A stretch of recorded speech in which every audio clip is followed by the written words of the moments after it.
Toda guerra tem crime de guerra. É impossível não ter. E eu acho que a galera também tá um pouco se lascando pra isso também, sabe? A verdade... Na guerra não tem limite pra guerra, sabe?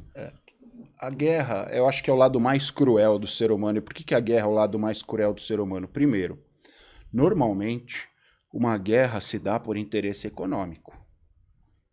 Por mais que não externem isso, mas a grande maioria das guerras que nós tivemos foram guerras motivadas por interesses econômicos.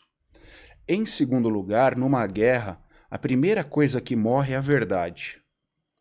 Infelizmente, por mais que exista a Convenção de Genebra, a tipificação dos crimes de guerra no Estatuto de Roma, como a primeira coisa que morre numa guerra é a verdade, é óbvio que serão cometidos excessos. E hoje a gente vive numa sociedade da informação. Hoje, além das armas numa guerra, a informação é muito importante. A informação é muito importante. E se a gente olha para a Ucrânia, vamos levar a Ucrânia como exemplo. Qual foi a primeira coisa que a Rússia cortou na Ucrânia? Internet. Porque você tira o acesso à comunicação do povo, tira o acesso à informação do povo, e a partir dali que o povo não tem acesso à informação e não pode tirar suas próprias conclusões daquilo, ele está suscetível a qualquer informação que você transmitir. Você pode falar que você está ganhando a guerra, você pode falar que o líder deles é ruim, que você é bom, e você começa a manipular o povo através daquilo. Você manipula através do medo, você manipula através da informação. Então, nas guerras mais modernas que se tem, é isso que acontece.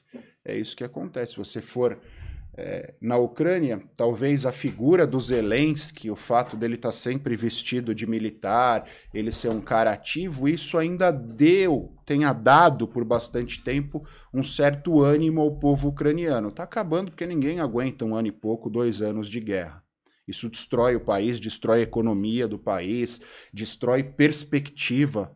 Se você for olhar uma guerra como essa, acaba com uma geração. Tem uma geração sem perspectiva nenhuma, que vai viver, que vai reconstruir o país a partir de escombros. E que perspectiva esse cara tem de futuro? Você acha que a Ucrânia pode perder agora e parar de resistir aí? É que nas guerras modernas tem duas coisas também. Quem perde fisicamente não necessariamente perde a guerra. Porque vitória para o Putin ali, hoje, é matar o líder da Ucrânia, o Zelensky, e tomar totalmente o território ucraniano sem qualquer resistência. Sem qualquer resistência. Mas não significa que os objetivos que ele tinha ao atacar a Ucrânia serão atingidos. Se ele não matar o Zelensky, se ele ainda tiver resistência dentro do território ucraniano, ele pode ter ganhado a guerra, mas os objetivos dele não foram atingidos. Sim. Vou voltar décadas atrás, Estados Unidos e Vietnã. Pô, alguém discute que os Estados Unidos ganharam fisicamente aquela guerra, que os Estados Unidos mataram mais gente e dominaram parte do território vietnamita? Ninguém discute. Mas ninguém discute também que moralmente os Estados Unidos saíram derrotados, porque eles pegaram pessoas que não tinham 2% dos armamentos, não tinham a mesma preparação e deram anos de trabalho para eles. Sim. Quanto foi gasto ali para dominar um território onde as pessoas guerreavam contra eles usando arminha de chumbinho? Então, você ganhou a guerra, mas quanto custou ganhar essa guerra?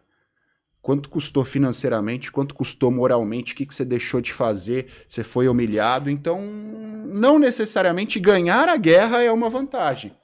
É uma vantagem. E é um pouco do que Israel tem nesse momento. Se a gente pensar, Israel hoje, por que Israel ainda, quando a gente bate esse papo aqui, não invadiu por terra a faixa de Gaza? Vai invadir agora, né? Vai invadir, mas sabe qual é o problema? Eles vão invadir e vão dominar a faixa de Gaza. O que eles fazem depois? Exterminamos o Hamas. A gente deixa o povo palestino na faixa de Gaza, a gente intervém e volta o que já foi feito lá atrás a Israel dominar totalmente a faixa de Gaza. O problema não é durante o conflito. O problema, eu entendo, é depois do conflito. O que eles vão fazer com a faixa de Gaza? O que eles vão fazer? E se a gente for olhar, o Hamas terrorista. O terrorismo é feito por pessoas. Terrorismo é feito por pessoas. Qual que é o objetivo do terrorista? Impor medo, impor insegurança. Terror. Esse medo, essa insegurança, esse terror, eles já impuseram em Israel. Israel tem um exército muito maior do que o dos terroristas, vai vencer esse conflito. Mas e se eles começarem a demorar a vencer esse conflito? Isso pode desgastar internamente, pode desgastar externamente, e por mais que Israel destrua o Hamas, a que preço isso? Então todos esses cálculos são feitos numa guerra. Uma guerra nunca é uma fórmula exata, né? A gente nunca leva... Ela não é só estratégia de batalha, só estratégia do campo de batalha. Ela tem outros fatores que por vezes são imponderáveis. Você falando dos dois, eu vou fazer só um link aqui, até porque você já me passou isso aí. Eu tinha visto hoje ou ontem essa mesma informação, que a guerra hoje ela tem toda uma narrativa. Então, às vezes, você vai invadir, você vai conquistar, mas existe uma narrativa que vai ter um preço final, né? Você vai ser julgado por isso também, né? Ah, eles invadiram lá, entrou, civis estavam na frente, foi escudo humano, não sei. Se você atira contra uma pessoa civil, você está errado. Mesmo na guerra. Sim. E você me passou que, por exemplo, a Ucrânia ela ficou por anos vista como o lado do bem.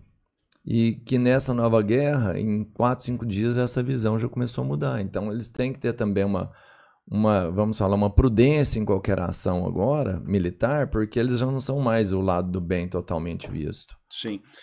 Guerra da narrativa. Exato. Piratas do Caribe, não sei se foi 1, 2, 3, 4, em qual dos filmes, tem uma frase que o Johnny Depp fala, ninguém é herói por tanto tempo que acabe não se tornando vilão.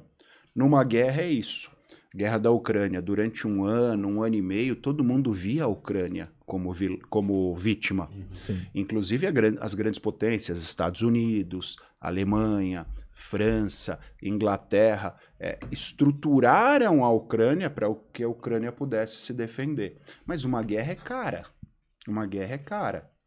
Depois de 1 ano e meio, o Zelensky ali, se você já olhar para as últimas interações do Zelensky na Assembleia Geral da ONU, ele já não é tido mais como herói, como pelos próprios países. E essa visão, quem vê de fora, a população, nós também temos. A gente viu esse cara por 1 ano e meio como vítima. De repente você começa a falar, pô, mas será que ele tá tão certo assim? Será que ele não tá fazendo nada errado durante esse 1 ano e meio? Pô, por que ele não vai lá e tenta negociar com a Rússia? Isso é normal numa guerra, a gente vai cansando do estado de guerra. E isso Israel e Hamas, se a gente for olhar, acho que até por conta do histórico dos 70 anos e até por uma questão ideológica também, o desgaste de Israel nessa briga com o Hamas não foi muito rápido. A gente viu Israel, por conta da tragicidade dos atos do Hamas ali, como vítima durante 1 semana, talvez menos que isso. Depois de 1 semana, algumas pessoas, e quando eu digo a gente, eu falo de forma difusa, né? Não eu, você, pensando... algumas pessoas começaram a falar, porra, mas... Israel é tão vítima assim, não sei o que, tá bombardeando civil, o Hamas, a Jihad Islâmica, até o Hezbollah, sabem disso, aquela bomba no hospital que ainda não comprovaram, há uma tendência por parte de alguns peritos em afirmarem que essa bomba saiu da própria Jihad Islâmica e atingiu o hospital, mas só de falarem que Israel pode ter feito isso, mesmo que não tenha feito, isso já gera um desgaste. Isso já gera um desgaste. E numa guerra esse desgaste é ruim. O que eu disse vale repetir. Numa guerra você briga com armas e você briga com narrativas também, né? E você tem que ganhar os dois. Não adianta você dar um pau no cara em termos de armas, mas você perder a guerra de narrativa, que aí você vai ser sempre o vilão que tá batendo na vítima fraquinha. Vai ser sempre um Davi e Golias. Você viu que aquele áudio foi interceptado acho que de alguém do Jihad falando que o foguete era deles. Que era deles. Ali, muito provavelmente, né? Se a gente olha para as imagens, o trajeto do foguete... O trajeto do foguete é alguém que tacou de trás, não pode ter vindo do lado de Israel. A tendência é essa, mas é um pouco do que a gente falou, a guerra é narrativa. Vai ter montagem falando que saiu daqui, que saiu de lá. Eu não acho, pensando sob o ponto de vista estratégico, que Israel faria isso. Israel sabe que já tem vantagem e sabe que está todo mundo olhando. Eles não teriam por que se equiparar. Eles foram vítimas de terrorismo, eles não teriam por que se equiparar a quem praticou terrorismo contra eles. Então, sob o ponto de vista estratégico, não teria a menor lógica. Então, a gente bateu um papo aqui. Tem imagem, tem áudio, eu acho que já tem prova mais que suficiente para afirmar algo ali, não? É que a gente vive num momento onde tudo é possível. Eu também vou nesse sentido. Mas a gente vive num momento onde tudo é possível. E tem um outro fator que a gente até batia um papo. Israel tem o exército mais bem preparado do mundo. O cara aperta um botãozinho aqui, a bomba cai lá exatamente onde ele determinou. Eles não iam errar um alvo. Eles têm um domo, né? Que acerta o foguete. Exato. Eles não iam errar. Enquanto o Hamas está produzindo foguetes caseiros, literalmente caseiros. A gente bateu um papo aqui, todo mundo viu a imagem daqueles canos de saneamento que são usados para fazer a estrutura do foguete. E você, obviamente, é um morteiro, não é um foguete. Você não tem um controle efetivo, não é um computador, um celular que você bate aqui, ó, você põe as coordenadas e vai cair lá. E vai cair lá. Então é muito mais suscetível a isso. E aí a estratégia de guerra também, né? A gente falou da Convenção de Genebra, você não pode atingir civil. Num estado, num lugar como a faixa de Gaza, onde há uma ditadura, não é impensável que os caras colocaram civis na frente para se protegerem.